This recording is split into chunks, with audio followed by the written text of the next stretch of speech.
بسم اللہ الرحمن الرحیم۔ دنیا اپنے اپنے کاموں میں مشغول ہے، یہ جانے بغیر کہ ان کی تباہی بہت ہی قریب آ چکی ہے۔ کسی بھی لمحے ایک ہیبت ناک فرشتہ جس کے ہاتھوں میں ایک بڑا سنگ ہے، وہ اسے اپنے منہ کے قریب کرتا ہے۔ فرشتہ کے چہرے پر انتہائی خوف و جلال ہے۔ وہ فرشتہ ایک لمبی سانس لیتا ہے اور سور پھونکتا ہے۔ سور کی آواز سے کائنات کی ہر مخلوق کانپ اٹھی ہے اور اب قیامت کا آغاز ہو چکا ہے۔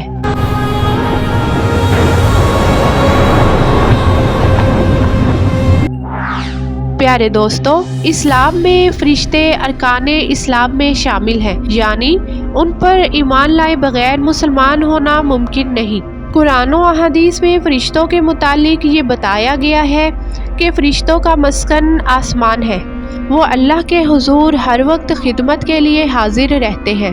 فرشتے نہ تو اللہ کی نافرمانی کرتے ہیں اور نہ ہی ان سے کوئی غلطی یا گناہ سرزد ہو سکتے ہیں۔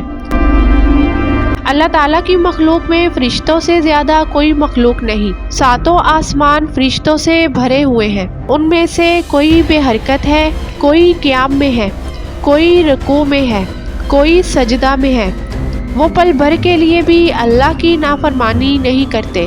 مختلف فرشتے مختلف کاموں پر متعین ہیں۔ کوئی نامہ اعمال لکھتا ہے، کوئی جنت اور جہنم کا محافظ ہے، کوئی موسم و آب و ہوا کی ذمہ داری اٹھائے ہوئے ہے، تو کوئی روح قبض کرنے کے کام پر مامور ہے، کوئی آسمانی دنیا میں اعلان اور رزق و برکت تقسیم کرنے پر مامور ہے، تو کوئی دنیا میں خدا کا پیغام پیغمبروں تک پہنچاتا ہے۔ انہی فرشتوں میں اللہ کا ایک مقرب فرشتہ حضرت اسرافیل علیہ السلام ہے۔ اسرافیل علیہ السلام کا نام عبد الرحمن اور کنیت ابو المنافق ہے۔ آپ کو اسرافیل اس لیے کہتے ہیں کیونکہ اسراف کے معنی کثرت اور زیادتی کے ہوتے ہیں، اور یہ لفظ اسرافیل ان کے لیے اس لیے استعمال ہوا ہے کیونکہ فرشتوں میں سب سے زیادہ پر اسرافیل علیہ السلام کے ہیں۔ اسرافیل علیہ السلام وہ فرشتے ہیں جو اللہ تبارک و تعالیٰ کے سب سے زیادہ قریب ہیں۔ حضرت اسرافیل علیہ السلام اور اللہ کے درمیان نور کے صرف 7 پردے موجود ہیں۔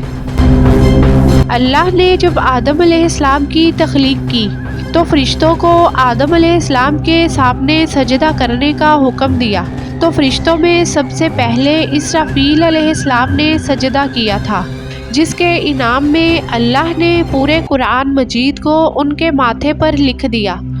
اسرافیل علیہ السلام کی تخلیق کے متعلق روایات میں آتا ہے کہ انسان اور جنوں کی پیدائش سے ہزاروں سال قبل اللہ نے شیشہ کی طرح ایک صاف و شفاف اور سفید موتی کو پیدا کیا اور اس موتی سے سور کو بنایا۔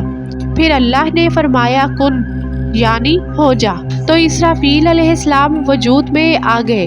تب اللہ نے آپ کو حکم دیا کہ وہ سور اٹھا لے، تو آپ علیہ السلام نے اسے اٹھا لیا۔ سور میں ہر پیدا شدہ روح اور ہر سانس لینے والے نفس کی تعداد کے برابر سوراخ تھا۔ اسرافیل علیہ السلام نے اس پر اپنا منہ رکھا تو اللہ نے فرمایا کہ میں نے تمہیں سور کے سپرد کیا، بس تو اسے پھونکنے پر مقرر ہے۔ تب اسرافیل علیہ السلام عرش کے سامنے داخل ہوئے اور اپنا داہنا پاؤں عرش کے نیچے رکھا اور بایاں پاؤں آگے کیا۔ تب سے اسرافیل علیہ السلام اسی مقام پر کھڑے ہیں۔ اسرافیل علیہ السلام نے کبھی پلک تک نہیں جھپکائی۔ حضرت اسرافیل علیہ السلام اس انتظار میں ہیں کہ اللہ جب انہیں حکم دے گا تو وہ اسے پھونک دیں گے۔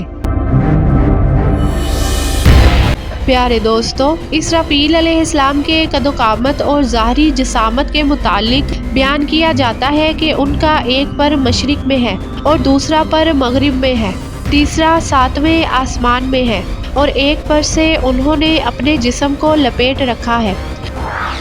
پیارے دوستو، جب سے دوزخ کو پیدا کیا گیا تب سے اسرافیل علیہ السلام کو نہ کسی نے ہنستے دیکھا اور نہ ہی مسکراتے دیکھا گیا، بیان کیا گیا ہے کہ اسرافیل علیہ السلام کا چہرہ نہایت ہی خوبصورت و حسین ہے۔ پیارے دوستو، حضرت اسرافیل علیہ السلام کی پیدائش پر اللہ کا ایک بہت بڑا راز یہ بھی ہے کہ اللہ تبارک و تعالی حضرت اسرافیل علیہ السلام کی ہر ایک سانس پر ایک فرشتے کو پیدا فرماتے ہیں۔ یہ فرشتے قیامت تک اللہ کی حمد و ثنا اور تسبیح بیان کرتے رہیں گے۔ پیارے دوستو، حضرت اسرافیل علیہ السلام کو موسیقی کا فرشتہ بھی کہا جاتا ہے۔ آپ ہزاروں مختلف زبانوں میں خدا کی حمد و ثنا کرتے رہتے ہیں۔ آپ علیہ السلام جب تسبیح کہتے ہیں تو آسمان کے ہر فرشتہ ان کی آواز کی کشش کی وجہ سے انہیں سننے کے لیے ان کی طرف متوجہ ہو جاتا ہے۔ امام اوزائی نے لکھا کہ اللہ کی مخلوق میں اسرافیل علیہ السلام سے زیادہ خوش آواز کوئی نہیں۔ آپ علیہ السلام آسمان والوں کے مؤذن ہیں۔ آپ علیہ السلام 12 گھڑی رات میں اذان دیتے ہیں۔ اس اذان کو آسمان اور ساتھ زمین والے سنتے ہیں، مگر جنات اور انسان نہیں سن سکتے۔ ایک روایت کے مطابق اسرافیل علیہ السلام ہر روز 3 مرتبہ جہنم کی طرف دیکھتے ہیں اور جہنمیوں کے دردناک عذاب کا نظارہ کرتے ہیں۔ اس دردناک عذاب کو دیکھ کر دکھ اور پریشانی سے ان کی آنکھ سے آنسو نکلتے ہیں۔ ان آنسوؤں میں تمام دنیا کا تمام غم چھپا ہوتا ہے۔ اگر اسرافیل علیہ السلام کی آنکھ سے ایک قطرہ بھی زمین پر گرا تو یہ دنیا حضرت نوح علیہ السلام کے طوفان کی طرح ایک اور طوفان کا سامنا کرے گی جو زمین پر موجود ہر پہاڑ اور ہر انسان کو بہا کر لے جائے گا، مگر اللہ کے حکم سے وہ آنسو زمین پر نہیں گرتے، اسی لیے زمین کا توازن برابر ہے اور یہاں زندگی اسی طرح چل رہی ہے۔ پیارے دوستو، اسلام کا ذکر اسلام کے علاوہ مختلف مذاہب اور تہذیبوں میں بھی ملتا ہے۔ قدیم مصر میں ڈوما نامی فرشتے کی کہانی مشہور تھی اور مصریوں کا ماننا تھا کہ ڈوما اہل بہشت کو موسیقی سناتا ہے جس کی آواز نہایت ہی میٹھی ہے۔ اسرافیل علیہ السلام کا سور پھونکنا ہندو مذہب میں شیوا کے اس عمل سے بھی مشابہت رکھتا ہے جہاں وہ اپنا طبل بجا کر انسانوں کو فنا کرے گا یا زندہ کرے گا۔ پیارے دوستو، عیسائیت اور یہودیت میں اسرافیل علیہ السلام کو رافائیل کہا گیا ہے جن کا ذکر یوحنا کی انجیل میں آرک اینجل کی فہرست میں ہوا ہے۔ رافائیل خدا کے 7 مقرب فرشتوں میں ایک ہے جو خدا کے تخت کی حفاظت کرتے ہیں۔ طوفان نوح کے بعد نوح علیہ السلام کو رافائیل نے ہی ایک صحیفہ دیا تھا جسے اسلام میں صوف اولا کہا گیا ہے۔